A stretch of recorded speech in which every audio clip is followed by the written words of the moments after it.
Oh, I've got to go with full screen. Hold on. Control L. An elliptic curve is a fibre of an arithmetic group scheme of dimension 1 over spec Z. No? OK, all right. We'll have to be a bit more basic than that. OK, so an elliptic curve is a donut or a bagel. So it's neither a curve nor is it elliptic. OK, so just the basic lesson. If you learn anything from today, elliptic curve is neither elliptic nor a curve. OK, I'll discuss in a minute why they're called elliptic curves. But first, what I want to do, my voice is going to go, and I've got to talk for 4.5 hours, so I do apologise. Let's look at a discrete logarithm problem. OK, so how we do this in cryptography, we take a large prime. That's not a large prime. That's only 800 odd bits long. And then we want to solve the problem. We take two numbers, which we don't actually care how big they are, and we want to solve the problem A equals b to the x mod p. Okay? Now, the difficulty of this problem is purely guaranteed by the size of p.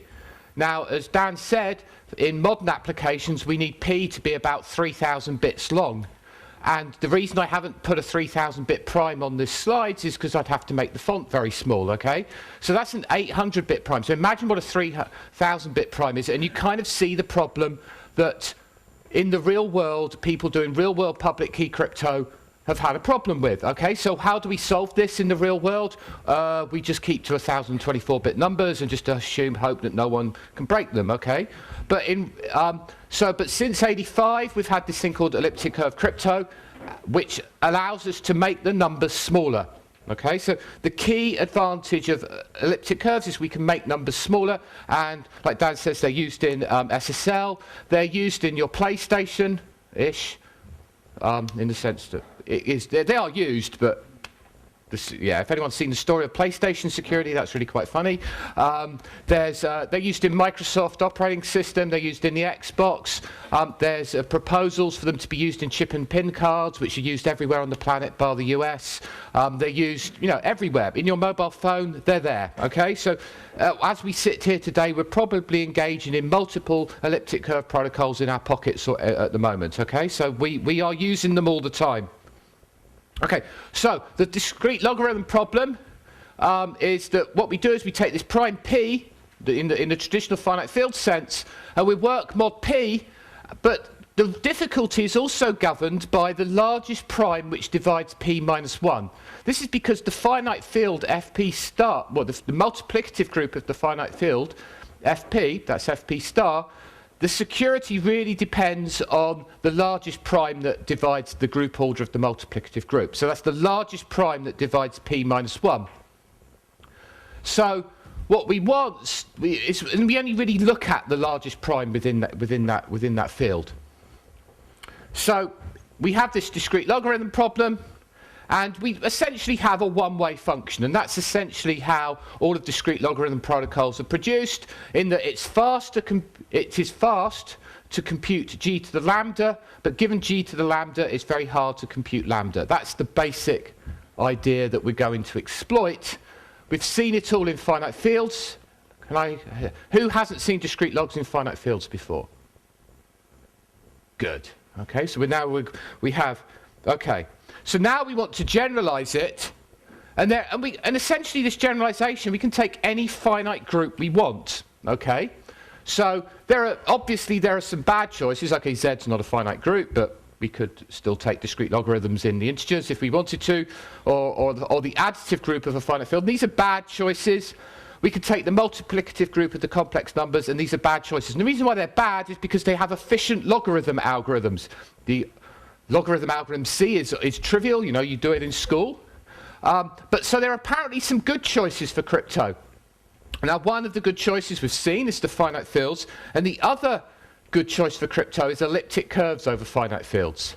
And there are some other ones. There are ideal class groups of number fields, and there's Jacobians of curves over finite fields. But these have issues in that either they give you no extra security, in the sense that their discrete logarithm problem is no harder than the finite field example, or they give you slightly better security, but actually computing in those objects is harder. Yeah, so what you want is something that gives you a good level of security, but runs fast. Yeah, you want a trade-off between runtime and security. which elliptic curves seem to give us the best. So why do we have to have such large numbers for finite field-based discrete log problems? Well, it's essentially because we have index calculus algorithms. And it turns out, just kind of, no one really quite knows why, that almost every factoring algorithm can be turned into a discrete logarithm algorithm. So you have a number field sieve, factoring algorithm turns into a number field sieve discrete logarithm algorithm, and that runs with this sub-exponential complexity, okay? And the other ones, the class groups and Jacobians of curves, also kind of have the same sort of sub-exponential complexity, but the exponent is slightly different, okay? However, elliptic curve groups over finite fields have exponential complexity. So if the hardness of the problem is exponentially hard as opposed to sub-exponentially hard, which means that I can use smaller numbers in my algorithms. Okay, so that's why we're going to use them. So what are they? Okay, so before actually describing what they are, I should kind of explain their history, because one of the early criticisms about elliptic curve crypto is that no one had studied elliptic curves, okay? It turns out that number theorists have been studying, well, not only number theorists, but all forms of mathematics have been studying elliptic curves for a very, very long time. So I'll come on to my donut, okay? So when you're in school, you learn about the sine and cosine functions, yeah? So the sine and cosine functions essentially tell you the geometry of the circle, yeah? When you're kind of doing your sine, you kind of go around a circle, and to find angles, you use the sine and cosine function, yeah? And it allows you to work out what arc lengths there are on a circle. It allows you to work out areas of segments of circles, etc., etc. Yeah, you've all done that in school. Okay. Also, sine and cosine are after polynomials, are in some sense the next obvious kind of function in the fact that they are singularly periodic. Yeah, we have sine of x plus 2 pi is the same as sine of x. Okay. So the obvious thing that you would look at is if you're in the mid 1800s is what's the next thing we can do? Well, when you start solving differential equations, you start using singly periodic functions, and then you start looking at solutions which have doubly periodic solutions, yeah? Now, doubly periodic solutions are functions which are related to arc lengths and segment areas of ellipses, okay? And these doubly periodic functions are what are called elliptic functions, okay? And they solve elliptic differential equations. And the associated curves associated to them end up being what's called elliptic curves, okay? So you have, essentially they are things that look like, in calculus, they're things that look like the integral dx over the square root of some cubic function. Yep, so you're looking for functions like that. These are doubly periodic functions. They're associated to arc lengths of ellipses. And you will see, although you can't see in green, green's a rubbish colour. I'll do it in black.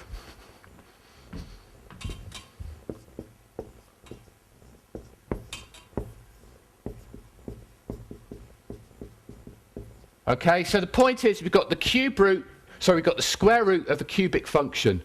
Okay, so so this thing on the bottom looks like z is kind of related to the function z squared equals x cubed plus ax plus b. It's like the integral of 1 over z, yeah?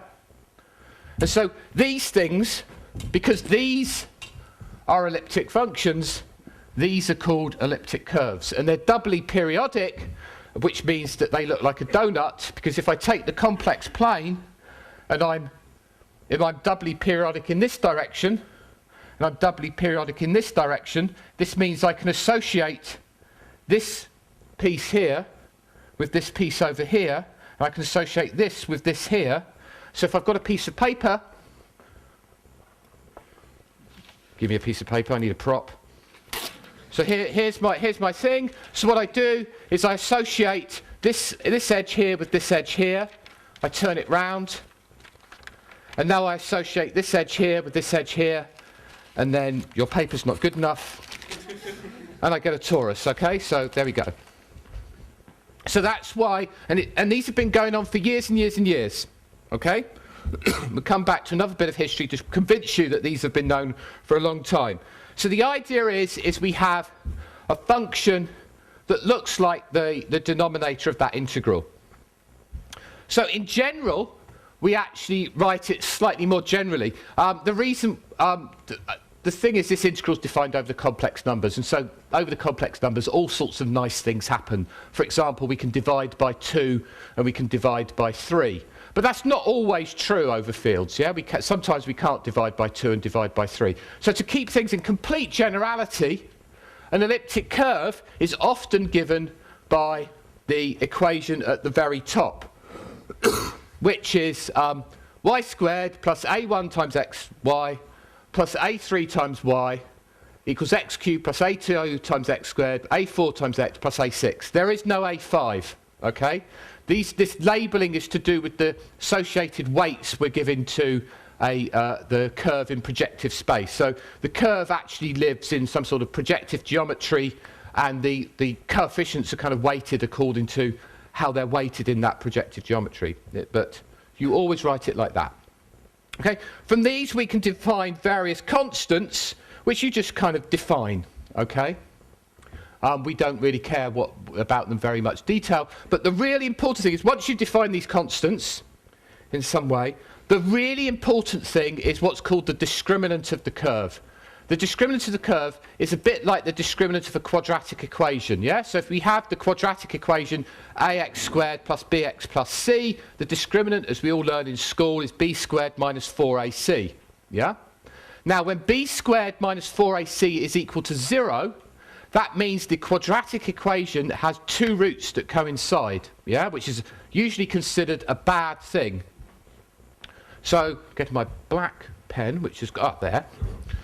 So, if we think of the elliptic curve as Dan drew it, which would look like that. So if we drew a curve y squared, something like that, it would look a bit like this, okay? Now, when this discriminant is equal to 0, 2 things happen. That basically you get a double root. So either it looks kind of horrid like that, or it kind of looks like that, which is kind of, that's like an asymptotic version of that. And these are bad things to happen, yeah? So we don't like these happening. So these are bad. So these happen when delta equals 0. So the thing we need is we need delta to be non-zero, and then everything I say will be true. Okay. Now, I said earlier that the elliptic curve really lives in some projective space, which you don't need to worry about what it is. All you have to worry about is you have this curve. Looks like a curve, looks like one of those.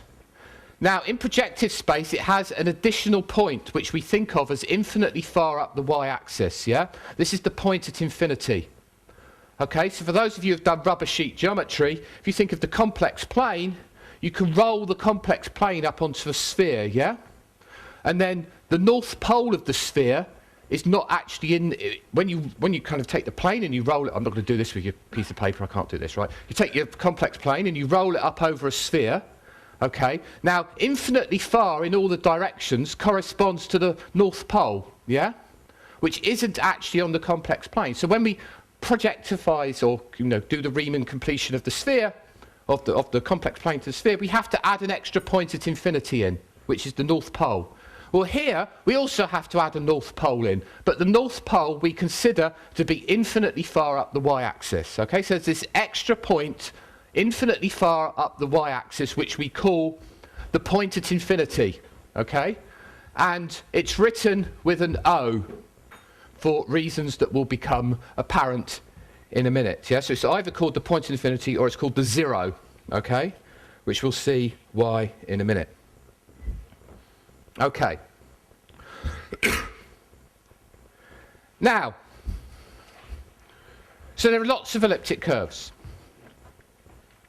Now, because I could just choose any of those coefficients, I've got those 5 coefficients, A1 to A6 minus A5, and I can choose them to be anything I want in my field. So I just take my curve over a field, any parameters, okay. As long as the discriminant's not 0, I'm kind of okay. So that's lots of curves.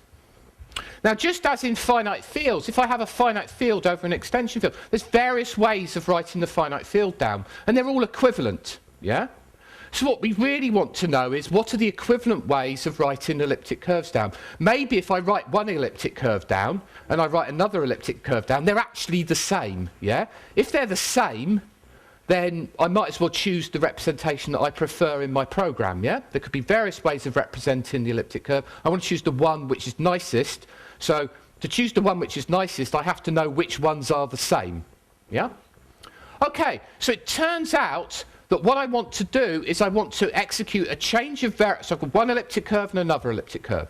So I want to execute a change of variable which maps the curve to another elliptic curve.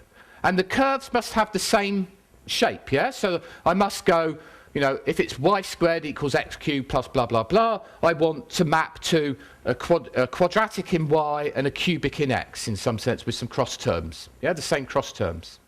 Yeah? If I try and do that transform, it turns out that there is only one set of transforms that will work, okay, that map the equation into the same form. They are, if I have the variables x and y on one curve, and the variables x dashed and y dashed on the other curve, then they have to be related by these two formulas, number one, yeah? So basically, there has to be some element u, which is invertible in the field. So in the complex numbers, that's just non-zero, okay? In the field, it's just non-zero, yeah, because it's a field, duh, okay? And then some numbers r, s, and t, okay, such that the x variable on one curve is equal to u squared times the x variable on the other curve plus r, and the y variable on one curve is equal to y cubed times the y variable on the other curve plus su squared times the x variable plus t. And that transforms one elliptic curve into another elliptic curve, and more importantly, it transforms projectively the point at infinity to the point at infinity. It keeps the points at infinity fixed, okay? So this is a valid, proper, in the technical terms, this is a birational map between the two varieties defined by the elliptic curves, okay? So in most areas of cryptography, we specialize a bit. So we specialize that the field will either be a large prime field, fp, or it will be a characteristic 2 field, f2 to the n, okay? For traditional elliptic curve-based cryptography, I have one of those two choices. So if you're using SSL, or if you're using your PlayStation or Xbox or whatever, you'll have the elliptic curve will be defined over one of those two fields, okay? Now, for pairing-based crypto, we will be using elliptic curves over fp to the n, yeah, for small values of n and maybe large values of p, yes? But this depends on exactly the type of pairing you're using, which I think Dan will and others will explain later, yeah? So, but what I'm going to try and do here is concentrate mainly on the large prime case here and the small and the characteristic 2 case as well, okay? So, I have my elliptic curves, and like I said, I want to find one, you know, I have lots of elliptic curves and I can map them to another elliptic curves, you know, by this map. And so I want to know, if I pick an elliptic curve, what's the best way of writing it down that would be good for implementation reasons, okay? Okay, so I've got two cases. Characteristic P, large just means bigger than 3, okay? So it's not that large, but in crypto it would be very large, okay? So it turns out that by making one of those transforms on the previous slide, I can transform any elliptic curve in large prime characteristic into that form, okay? So at the beginning I said, you know, an elliptic curve is a fibre of an arithmetic group scheme of dimension 1 over spec z, which basically in large, you know, which is kind of like one way of describing elliptic curves. Another way of describing elliptic curves in large prime characteristic is give me two numbers a and b and write down that equation, yeah? And that's an elliptic curve, boom, okay? And then the discriminant is nice and easy to write down. And the reason I can put it into that form is because I can divide by 2 and 3. And that allows me to complete the square and complete the cube and remove things, yeah? So kind of exercise for the lunch break is to, or for the period of the afternoon when we're going to kind of get into groups. So it's an exercise if one of the groups wants to work out how to move a general curve into that form would be a good thing to do. Okay? Okay. And then if two curves are in that form, then the only isomorphisms I have between curves is to do that or that. It's just basically either to multiply a by u to the 4 and b by u to the 6, and that's it for a non-zero u. Okay. Now that means that if in my field minus 3 over a is a fourth root, okay, I can transform the equation into the form, I can choose a different b such that y squared equals x cubed minus 3x plus b dashed. Okay? So how often will that happen? Well, minus 3 over a will be a fourth root about 25% of the time when p is equal to 1 mod 4, and about 50% of the time when p is equal to 3 mod 4. Okay, that's just sort of basic quadratic reciprocity laws. Okay. In practice, it is very rare for classical cryptography, that's standard uses of ECC, not to choose a curve for which a is equal to minus 3, for reasons that will become apparent later. Okay. Oh, I should say that in my presentation, I'm assuming you are doing elliptic curve cryptography as it's done in the real world and you're following standards. Okay, so I'm not assuming Edwards curves or all these new weird and wacky ways of doing elliptic curve cryptography. We're following, you know, as you would if you're following the TLS spec or as you're following the mobile phone spec or ANSI defined curves and stuff, yeah? So this is very classical elliptic curve cryptography. Is minus 3 just magic here? Or? I will come to why minus 3 is magic, yes. Yes, minus 3 being magic will occur later. Yes. Basically, if you choose a equals minus 3, you get lots of efficiency gains, which you'll see in a short while. Yeah. Okay. In characteristic 2, I can manipulate the equations such that I get an equation that looks like that. Now, the reason I've got the xy term and the x squared term is I can't complete the square in characteristic 2 because I can't divide by 2.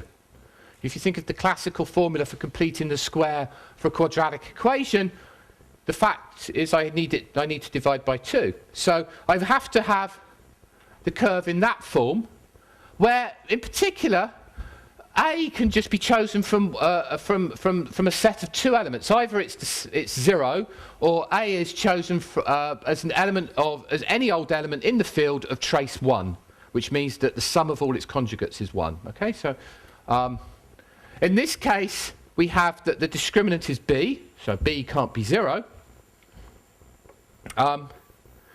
Now it turns out for later is that, okay, so we're going to think about what if we're looking at over a finite field, what happens? So a and b are fixed. Okay, now over a finite field, how many if I have the finite field is k elements, is of size k, how many choices have I got for x? How many elements are there in a finite field of size k? K, brilliant, thank you, right. Okay, now how many pairs are there, x, y, ignoring the equation? Okay, there's at most, there's k squared, brilliant, good, right, so someone's still awake, okay. So I've got k squared. So over a finite field, the number of solutions to that equation is upper bounded by at most k squared, yeah? In particular, there's a finite number of them at this point, yeah? Right, so the number of points on the curve is finite. So I let the set of all points on the curve, I'll denote by EABK, yeah? Or E of k, if I'm assuming you know what A and B are, right? So that's the number of points, number of solutions to the equation, plus the extra one up at infinity. Yeah? Also, it's the number of solutions to the equation plus the extra one. Okay? Now, when it turns out that when if A is 0, or the trace of A is 0, which means A is 0, okay, then if I pick that choice, then the number of the size of that set is divisible by 4. And if A is non-zero, the size of the set is divisible by 2. Okay? And that's going to be important later when we make choices, yeah? So if I choose, so when I have my choice of A is 0 or non-zero, if it's 0, this set is divisible by 4. If it's non-zero, it's divisible by 2 and not divisible by 4. Okay?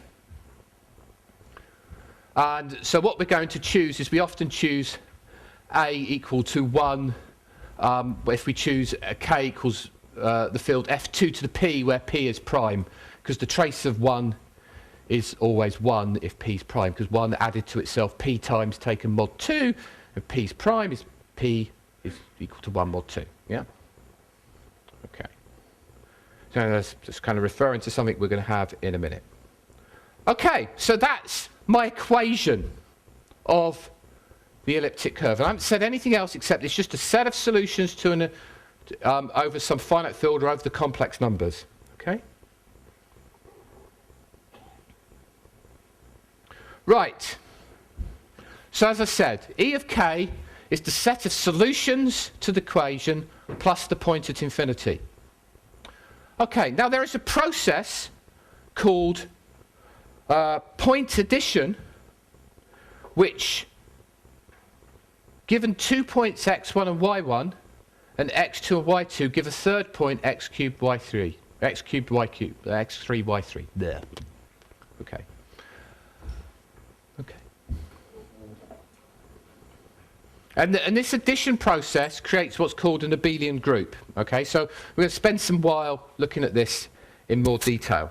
Okay.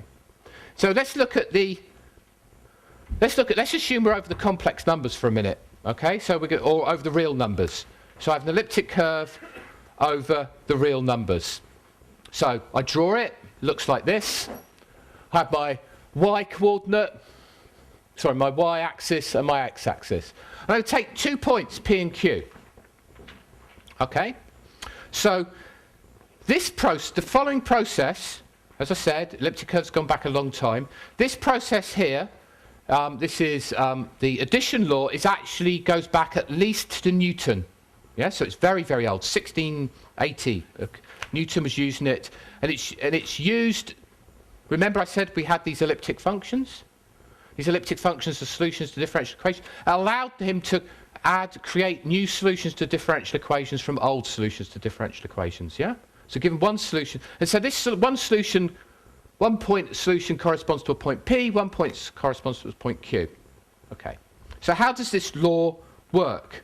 Okay, so what I do is I draw a line through P and Q. Okay? Over the real numbers. Draw a line. And, okay, so what's the degree of a line? 1, brilliant, okay, right. So what was the degree of the elliptic curve? 3. So how many times will the line intersect the curve? 3, exactly 3 times, yeah?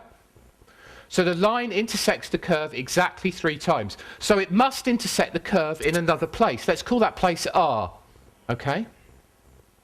Fine. Now what I'm going to do is I'm going to drop a vertical line through R, okay? And this will intersect the curve in another point. And that point will be called P plus Q. Okay? So this is a process that will, given 2 points P and Q, will give me a third point P plus Q. Okay? Now, okay, so this is over the real numbers. So I've already made this simplification that the drawing looks like z squared equals x cubed plus ax plus b, yeah?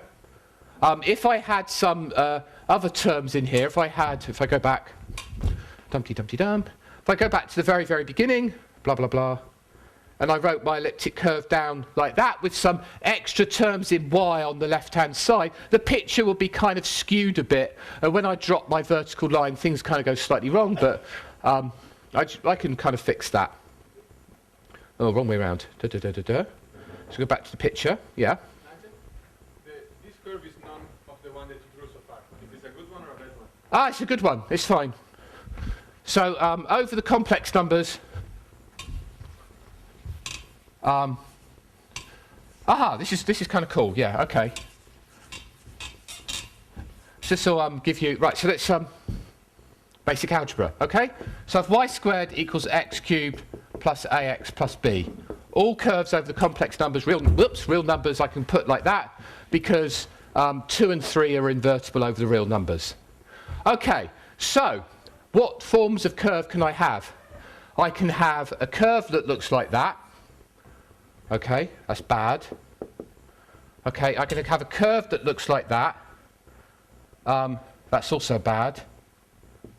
Okay, I can have a curve that looks like that, which I'm happy about. And I can have a curve that looks like that, which I'm happy about. In technical terms, that's often called the egg or the blob in number theory circles, okay? Right. Okay, now, which case could I be in? Okay, anyone can work out how I would know which case I'm in? How many? How many what? How many intersections with 0? How many intersections with 0? Yes. So remember, that's always going to be y equals 0, yeah? So it's basically the number of roots of this equation. Yeah? So this one corresponds to the thing on the here factors as some linear equation squared. It's got 2 roots over the cubic has 2 roots. It has 2 roots here, one corresponding to this line going down and one corresponding to this line going this way. Yeah? If you could imagine that, you know, you've got 2 roots and you've got this curve. So this will be at the position alpha, and this will be at position beta as an x-coordinate, yeah? I've got 1 root here and 2 roots there. So I have that form. And the discriminant vanishes because I've got a repeated root. Discriminant tells me when I've got a repeated root at the right-hand side, okay? This one here, guess what that corresponds to? X minus alpha cubed. This thing factors as a cube, as a linear function cubed. Yeah? So there's 3 roots here. Okay? Technically, this is what's called a node. This is what's called a cusp. Okay? This here corresponds to over the real numbers. How does it factor? How many roots do we have? 1. How many roots can I have for a cubic equation over the reals?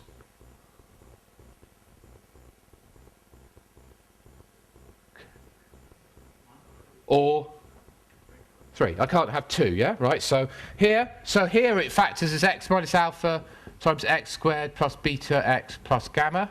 And then that corresponds to alpha. And then this one corresponds to 3 roots. So I get x minus alpha, x minus beta, x minus gamma. And then I have alpha, beta, gamma. Okay. Now, was something else I was going to say then. Now, what was the other? Oh, yes. Yes. I'll leave those for a second, yes. Okay, so I have this group law, which allows me to add points on the curve. Yeah? Now, notice, I take the point P and I take the point Q and I get the point P plus Q by this process. Yeah? If I took the point Q and I took the point P, I'd get the point Q plus P and it would be the same. So trivially, this is commutative. Yeah? P plus Q gives me Q plus P. Yeah? Because the line through P and Q is the same as the line through Q and P. P and Q and Q and P. Yeah? Happy? Okay. Now, let's look what happens in the limit. Now let's just imagine P and Q get closer and closer and closer and closer. On this picture, P and Q get closer and closer and closer together. Yeah? The line, so until they are the same point. At that point, I get a tangent, yeah? Imagine I'm just doing calculus. This is like, you know, the points get closer and closer together. It's just how I do, you know, how I learn how to differentiate. And at that point, I get the tangent to the curve, yeah?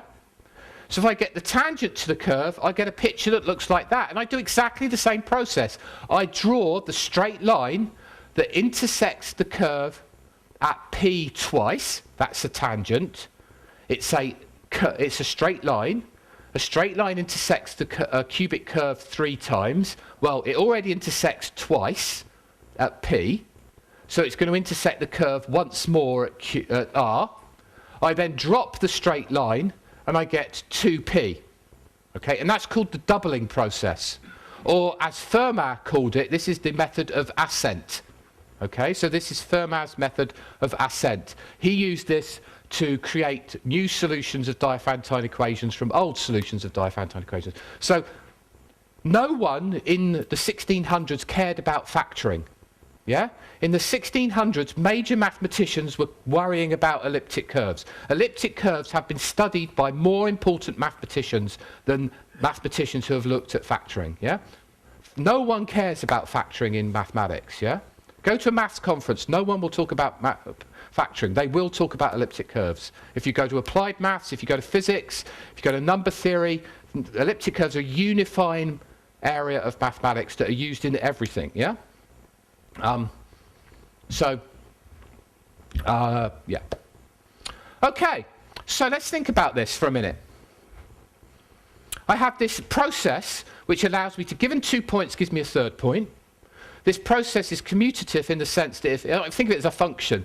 If I apply the function to P and Q, I get the same thing as I apply the function to Q and P.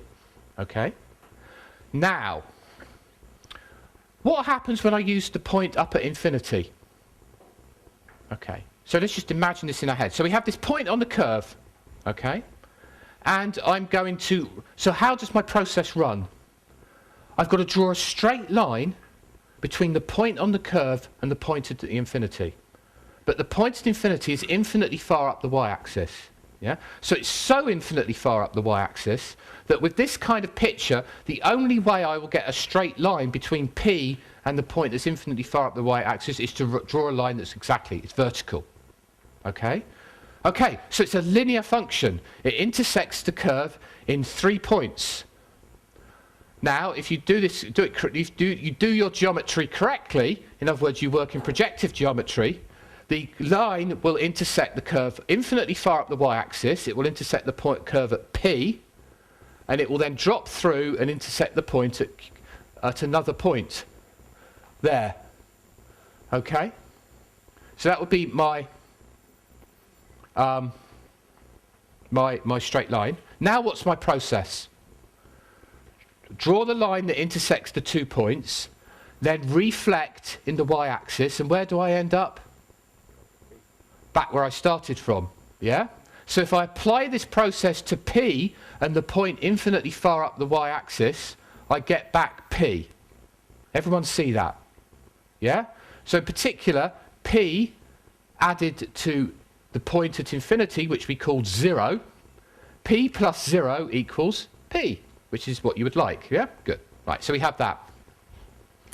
Now, so I've got a 0. So I can add things, I've got a 0. Now, what I want to be able to do is I want to be able to maybe subtract things as well.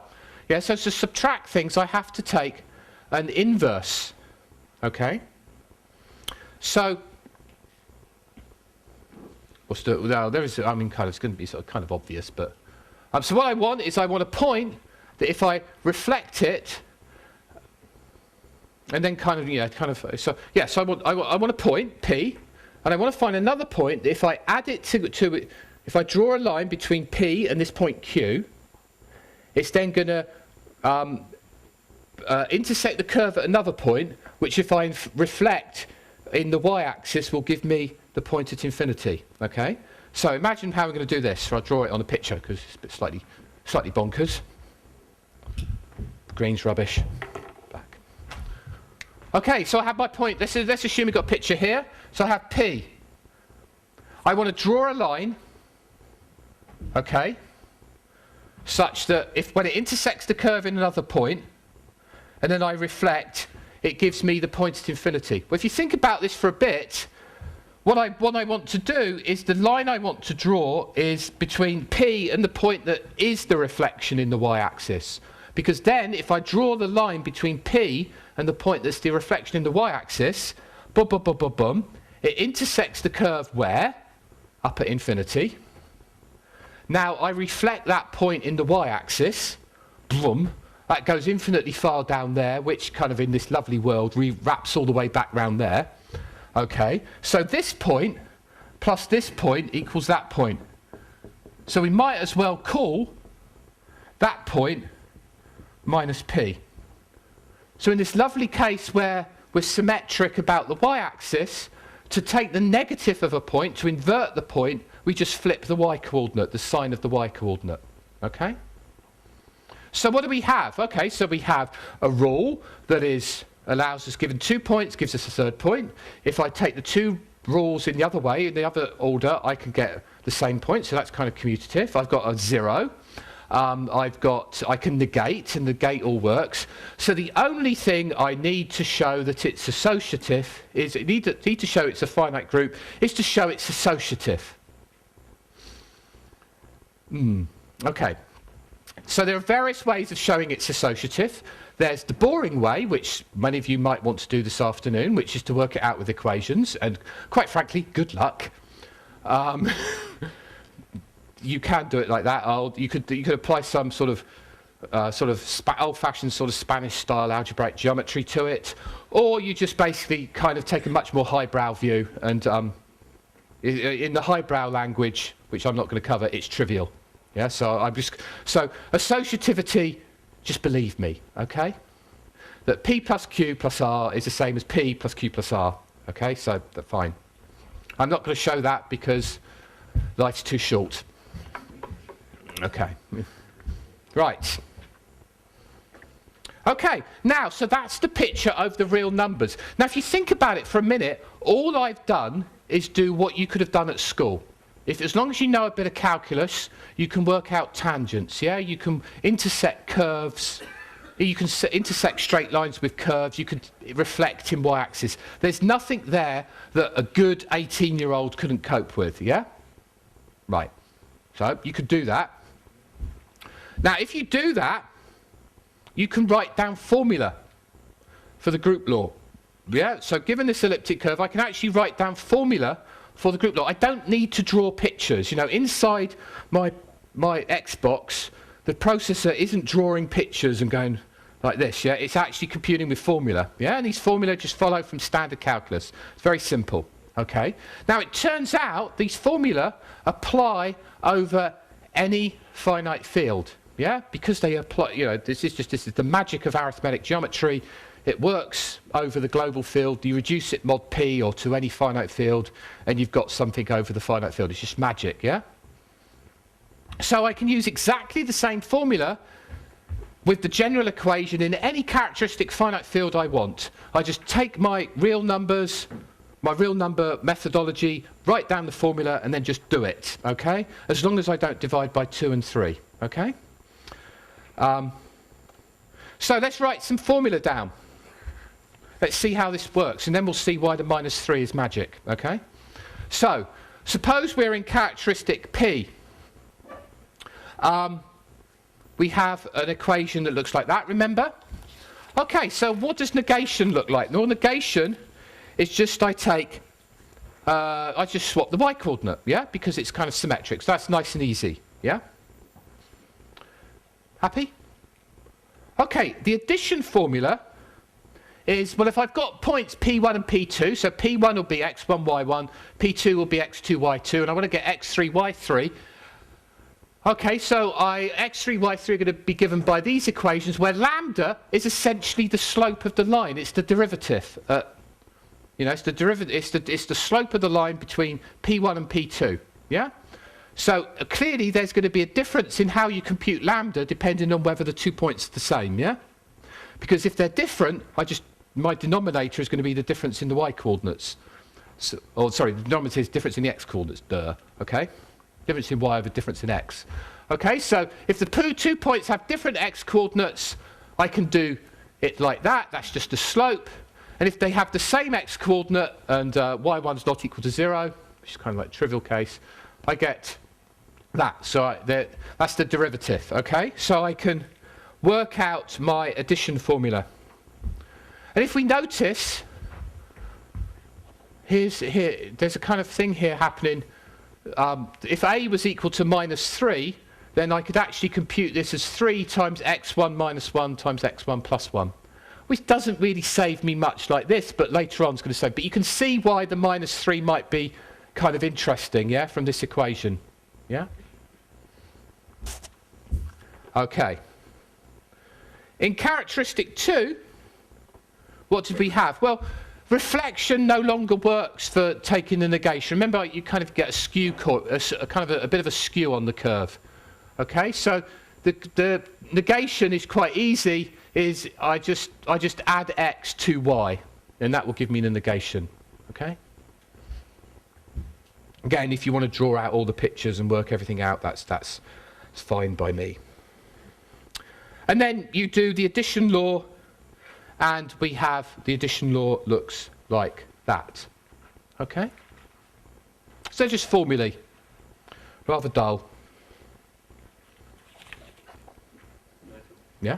Getting back to crypto a little bit, so we want to set A in a certain way to make things more efficient, but do we have any basis for thinking that playing around with parameters to get more efficiency is going to have a difference to the discrete-log problem? Or? No. We have a... I will get to that. Yeah, I will get. So basically, if you have the only known structural problems we have with the elliptic curve is if we take special curves. So choosing a equals -3 for most primes, well, 50% of the primes, 50% of the curves are like that. Yeah. So it's not a very big specialization. You know, it's kind of like saying, I have this infinitely large set of which a tiny subfraction are believed to be small, and I'm just restricting myself to half of the set. It's not going to be a problem. Much more of a problem choosing your finite field than choosing your curve. Okay. Where have I gone? All right, yes.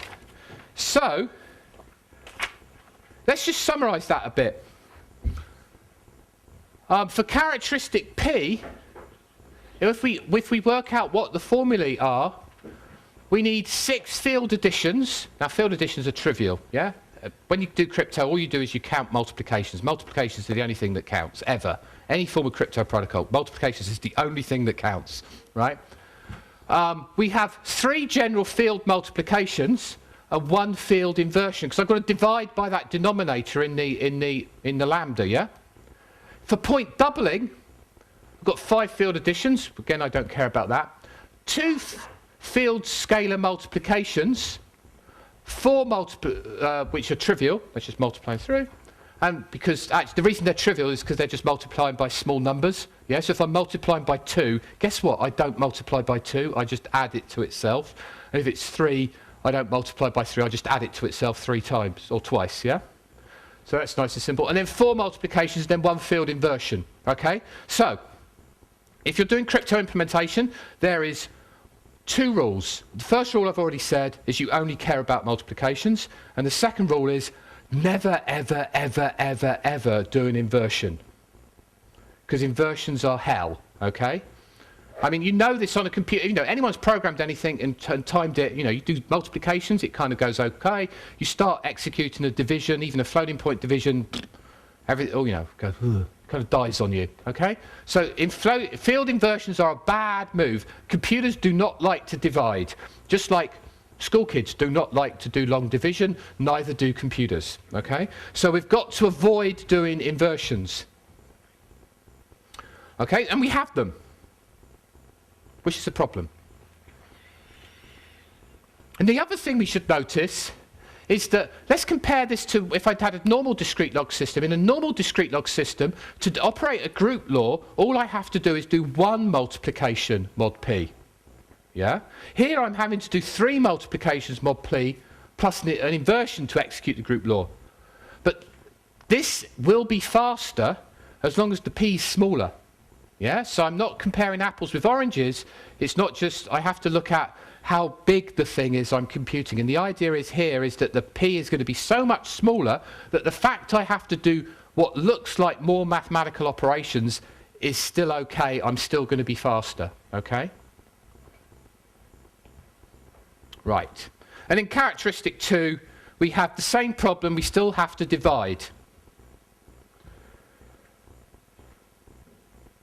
Okay? Now, an important point here is that point doubling looks faster in characteristic 2 than characteristic P. Okay? We'll come back to that later. Point doubling is far more important than anything else. We will see. Okay. Right. So, what have I got? I can add things together. So, if I take the point P, I can add the P to itself. And then I can add P again. Then I can add P again. And then I can add P again. And I can keep adding P to itself. Okay? So, I add P to itself n times. This is what's called multiplication by n. Yeah? So, I take the point P, take an integer n, add P to itself n times. This is n times P. And that's... bar the fact I have to do inversions, but that's polynomial time, you know, so as long as I'm not actually interested in deploying this, I now have a one-way function, because given n and p, I can compute n times p, and that gives me another point on the curve. So if I give you point on the curve p, and point on and another point on the curve, then this is going, which I tell you is n times p, coming up with n is solving the elliptic curve discrete logarithm problem. And this is believed to be very, very hard. Okay? Okay, so I can produce that n times p using the double and add method if I'm stupid. Again, this is just assuming that I'm only doing maths and I don't actually care about doing it in real world. Okay. Now, so I have this finite abelian group, because I can add, multiply, blah, because I can add and subtract and blah, blah, blah. Okay, and I have this discrete logarithm problem in the finite abelian group. Now, we know, due to work, late 70s, Polygon-Hellman? Late 70s? Yeah, late 70s. That the security of discrete logarithm problem in any finite abelian group is only as good as the largest prime factor. Yeah? So what I do is, so what I want to do is if I take a point P on my elliptic curve, yeah? And if I add it to it, keep adding to it to itself, eventually, I must hit the point at hit the point at infinity, yeah? Because there's a finite set, and I'm bouncing around this finite set, and it's a group. So if I add p to itself enough times, I eventually hit the 0. The number of times I have to add p to itself to get 0 is called the order of the point. And so the discrete logarithm problem with respect to this point p is essentially parameterized by the largest prime divisor of its order. So what I want to do in cryptography is I choose the point P such that P has a large prime order. Okay? And let's call that large prime order L. So that's what I'm going to do. Now, so let me take an elliptic curve. If I take this elliptic curve, has a finite number of points, I'm going to add p to itself lambda times. This is going to give me p's of order L, then q will also be of order L if L's prime. And the elliptic curve discrete log problem is to solve that problem in the case where L is a prime. And the complexity of this problem is believed to be order the square root of L. Okay? So we have fully exponential complexity as long as L is big enough. So let's have some other things down here which might be useful later on.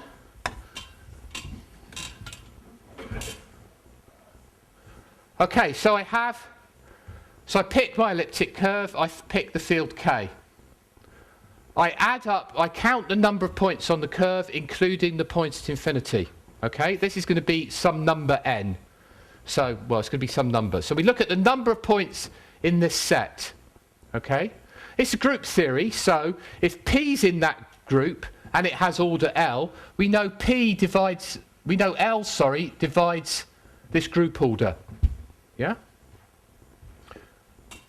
And there might be something else left over, which we'll call H. Okay, technically, this H is called the cofactor, and that's large prime. Right.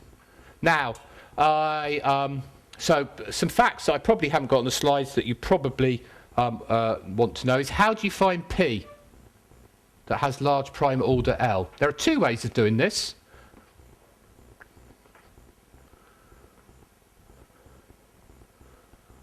If I give you the curve, if I give you this curve, how do I find a point of large prime order L?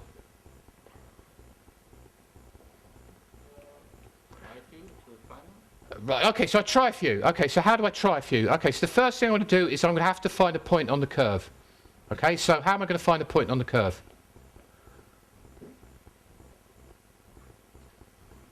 Just magic. Okay, so to find a point on the curve, what I'm going to do is I'm going to run the following algorithm.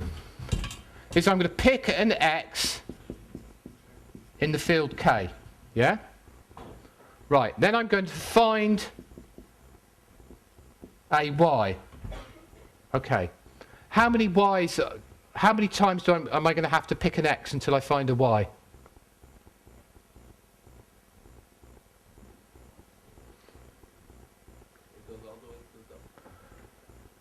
Yeah. Okay. Right, so I pick an x. How am I going to... Right, let's imagine it's y squared equals cubic. Right, so I pick an x, stick it into the cubic, right? So I get a possibility for y squared, yeah? I'm in a finite field. How many solutions are there for square roots in a finite field on average? How many things are squares in a finite field? Right, who's done a course on number theory? Wait a minute, let's go back. Who has done a basic course on either cryptography or elementary number theory? Right, okay, who hasn't? Okay, right, so if I take a finite field of p elements, right, how many elements in the field are squares? Half, brilliant, right, so if I stick x and I generate x cubed plus ax plus b for random x, I'm going to get a random element in the field. So what is the probability that it has a square root? A half, brilliant, right, okay. Find I, find y, that's probability a half, okay? For every x, how many square roots are there? 2, okay, good, because it's a finite field, yeah? So I find a y, and that's an interesting point, yeah? So going back to Dan's Schultz signatures, his Schultz signature was a point on the curve, which is an xy. And the reason it's short is not because you have to give x and y, it's because you give x, and then given x, there's only 2 possible values for y, so you only have to concatenate that with a bit to tell you whether to take the one at the bottom or the one at the top, yeah? The plus or minus square root. Okay, the plus or minus doesn't make sense in a finite field, but you can fix that if you're prepared to violate a Certicon pattern. But, hey, they've been bought by RIM and they're going bust, so who cares? Right, so, well, allegedly, right. Okay. That's on video, yeah, okay. That, nothing that I say should be taken as investment advice for stocks may go down as well as up, and yeah, whatever. Right, okay. Where was I going with this? I was getting the excellent. All right, how to find the point of large prime order. Right, so how do so I've got this point on the curve, which could have any order, yeah? So how am I going to find one of large prime order? What was that? We still don't know how many points are on the curve, right? So Yeah. Just say this, just say you know this. oh, so you promise us... I promise that, yeah, okay, I'm not going to get it, yeah, okay. We've only got a week. Okay, well, yeah. Okay, so let's assume it's L times H, and I know that at the large prime, I want large prime order L. How do I get the P to be of large prime order L? Raise it to the H, yes, okay. Someone has actually paid attention in elementary crypto classes, right? So now you set P to be h times the point xy. Yeah? And then you get a point of order L, unless p is equal to 0, in which case you go back to the beginning. Okay? So you keep... It's exactly like what you would do in a normal finite field. Yeah, you raise to the cofactor in a normal finite field to get the thing of large prime order. Now, Cloudy had a good question. How do you find the number of points on the finite... How do you find the number of points on the elliptic curve? Well, that's quite hard for general elliptic curve cryptography. For general elliptic curve cryptography, you have to either run an algorithm called Scoff's algorithm, or you have to run an algorithm in characteristic 2 called the AGM method. Or there's some new fancy way, I can't remember this, that Frey told me about the other day. Is Florian here yet? Florian will know what it is. Okay. There's some, yeah. So you have this algorithm called Scoff's algorithm, which is a polynomial time algorithm, but it takes exponential time to understand and implement. Okay. So I'm not going to explain. But there's some magic oracle that's inbuilt into computer algebra systems like Magma, which you give it an elliptic curve, and it will tell you the number of points on the curve, because there's a small number of people on the planet who know how to do this, and that's just enough. Okay. You can buy a book and learn how to do it, which I would recommend you all do. Yes. Yes? What's that? How do you factor it? It's easy, because the numbers are going to be very small. Okay, so, yes, good point. So, in the end, because I've got this exponential complexity here, the sizes of the numbers I'm going to be dealing with, the size of this group order, is going to be about 256 bits long. And I can factor 256-bit numbers almost in my head. Well, my computer can do it in its head, okay? So this is easy. Okay. So that's how we pick a large prime. And then the other fact that we need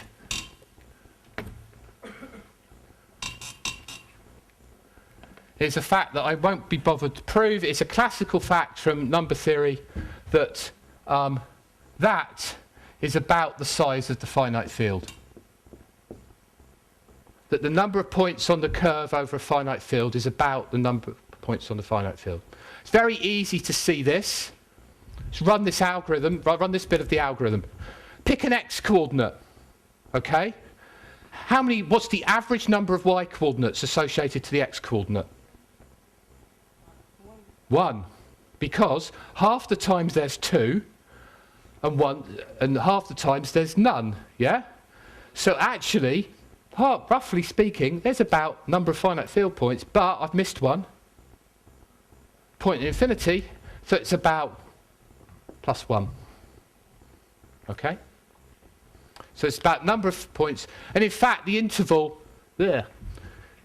is L times H is kind of between number of points minus the square root of the number of points to number of points +1 plus 2 times the square root of the number of points. Okay, that's a very famous sum theorem in number theory. Okay, so that's our elliptic curve discrete logarithm problem. And later on, I'm going to give the slides in the completely wrong order than, well, they're the order that you've got in your pack, but not the order of the titles that Yehuda gave on the program. We're doing elliptic curve discrete logarithm at the very end. Okay, so what we're going to look at first is, what I'm doing is I'm going to now try and build up, as you would, a software stack to do elliptic curve cryptography. Okay, we now know what we're trying to aim at. We're trying to get elliptic curves over finite fields for which discrete logarithm problem is hard, but for which we can do things efficiently. So now let's look at doing things efficiently, and we build this up slowly from the bottom up. So we first have to look at finite fields, then we look at elliptic curves, then we look at the elliptic curve operations, then we look at how we add points together to get a multiplication algorithm. Okay, so recap on finite fields, which of course you all know, so I'm going to skip that because that's boring, and blah blah blah blah blah blah blah blah blah. Okay, so we're only interested in these things. Characteristic 2 fields and large prime fields. Okay, actually, Actually, who hasn't seen a characteristic 2 field before? One. Everyone knows about characteristic 2 fields. Great. Okay, so we can skip all that, except for one person. Okay, or maybe some others. Okay, so characteristic 2 fields, I'll do this very quickly. They're irreducible binary polynomials. You can add them up. You can multiply them. And you take the remainder on division by the polynomial f, which defines the field. Blah, blah, blah. And there's some examples. You basically represent them as bit strings, and you can add them together by XORing the bit string. XOR is cheap. That's key. Multiplication is slightly more complicated. You have to multiply the polynomials. But then, because you pick a rather nice polynomial f, you can do the reduction by term rewriting. Now, key point here, in modern processors, you can do this multiplication of polynomials by an instruction that's on the processor, because the modern x86 instruction set, since Ivy Bridge or whatever the other one is, has a multiply instruction for characteristic 2 finite fields on chip. Okay, so this used to be, people used to say, oh, this was very slow because doing carryless multiplication was expensive on processors, but it no longer is expensive on processors. So it used to be the case that people do characteristic 2, they say, oh, that's for specialized hardware. Actually, characteristic 2 now works on commodity hardware, as long as you have the right commodity hardware, very, very efficiently. So here's an example, which if you haven't seen before, you can run through and work out, exactly how characteristic 2 stuff works. We can do inversion, just like we would for normal finite fields. We can run Euclid's algorithm.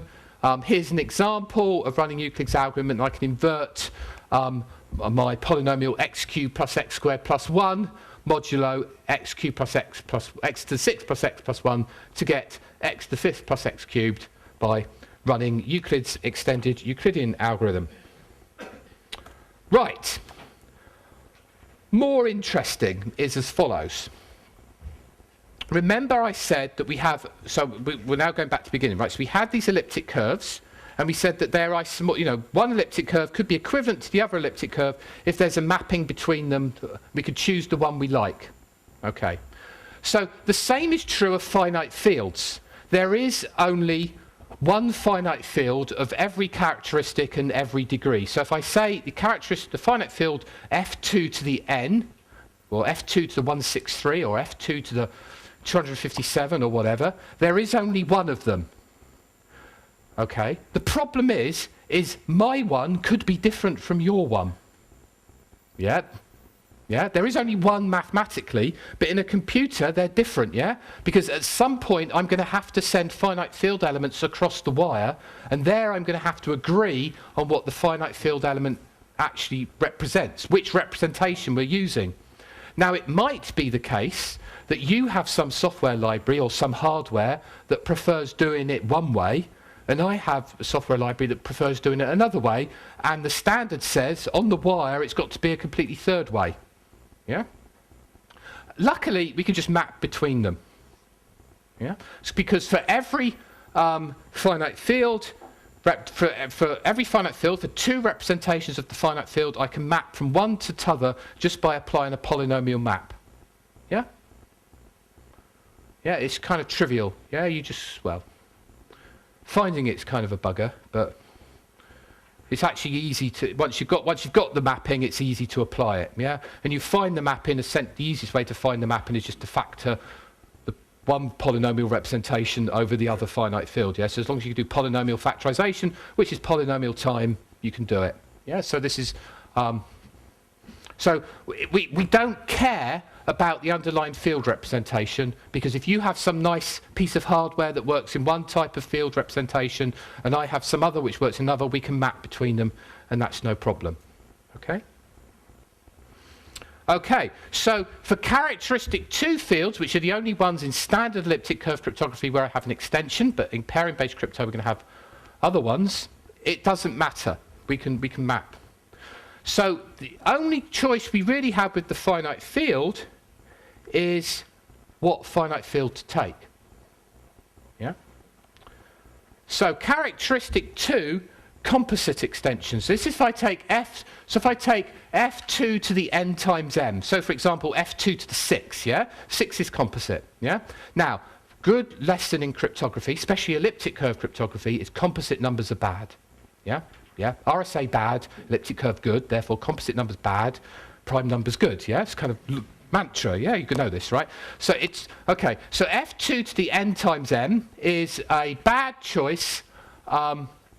Well, no, it was originally considered to be a good choice, because if you do this, you get huge performance benefits, because you can represent your elliptic curves as towers, and this gives you all sorts of real funky ways of doing inversion and all sorts of lovely algorithms, yeah, that you can write loads.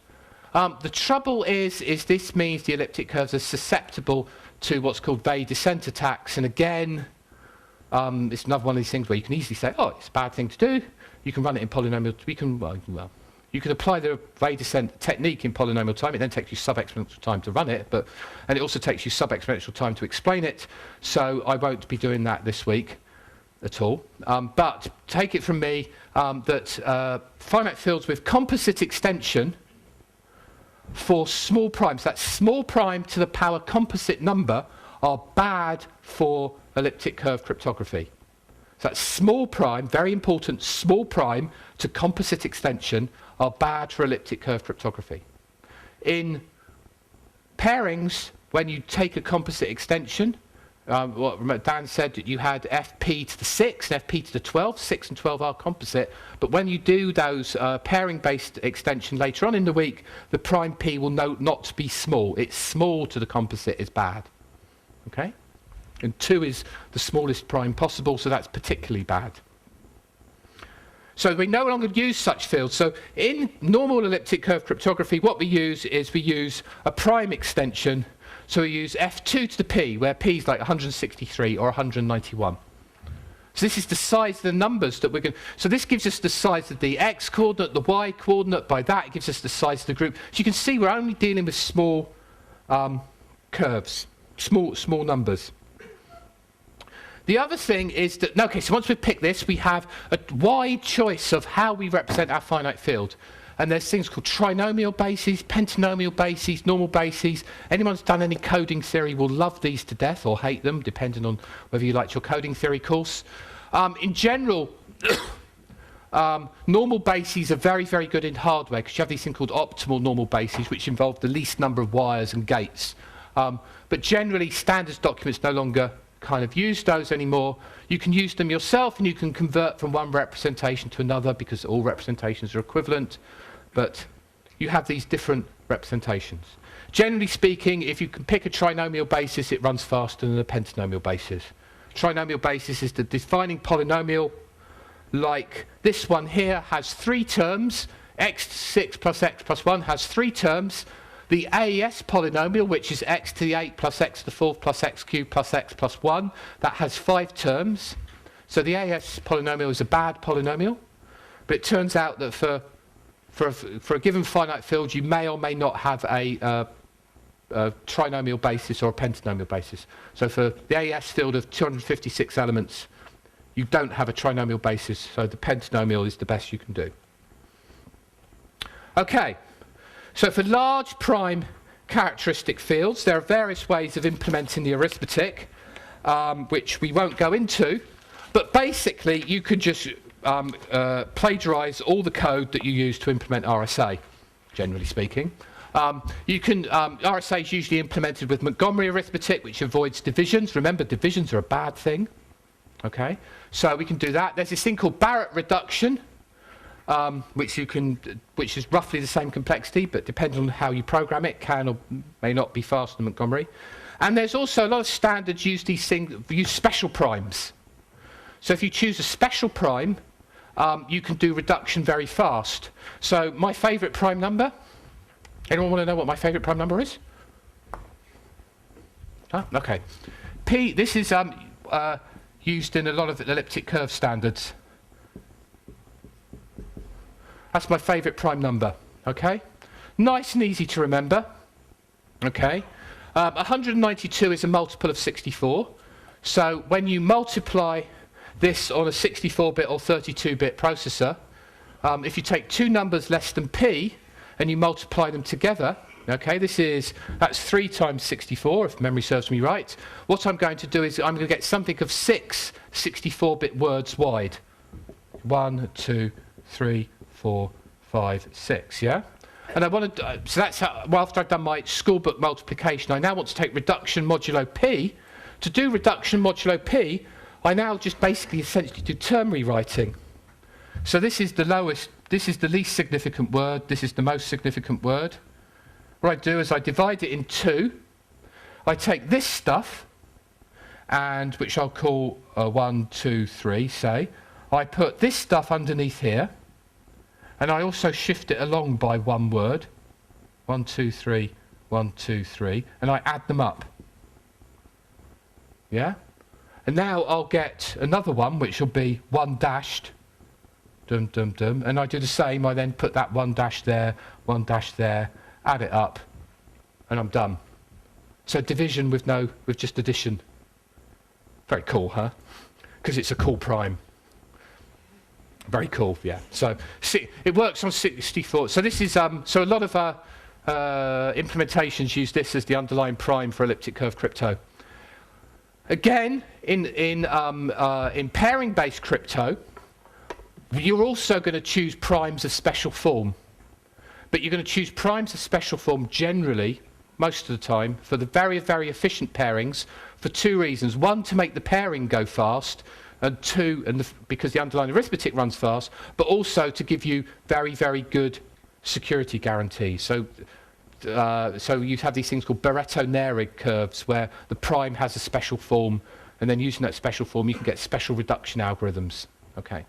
But for general elliptic curve crypto, the ones we mainly use are generalized Mersenne primes, which are in the ANSI standards. How do I know you don't have an efficient algorithm to break the curves over this? Because you trust me. Yeah, because I'm a nice guy. I wouldn't be trying to flog you something that's insecure, would I? It's a good idea, actually. Yeah. No. Apart from, let me just hold on. Yeah, okay, this is true, I think. Okay, if I take general elliptic curve crypto, apart from fields of the form small prime to the product of 2 primes, yeah, the choice of my finite field is immaterial to the security of the system. By what we know. By what we know, yes. But in some sense, okay, but that's important, right? But the same is true of RSA. I can choose RSA moduli which are very easy to factor. Yeah? Even numbers, for example. So I could, no, but the thing is, I could choose, but the thing is, if I give you an RSA moduli which is easy to factor by some weird and wacky algorithm, the only way you know to test it is by applying the weird and wacky algorithm to break it, yeah? With elliptic curve crypto, you just look at the field it's defined, you go, oh no, that's a good one, that's a good one. So it's very easy to validate that my elliptic curve parameters have been chosen sensibly given what we know, whereas it's not easy to validate my RSA key has been chosen sensibly given what we know. Yeah? Okay. Yeah. In fact,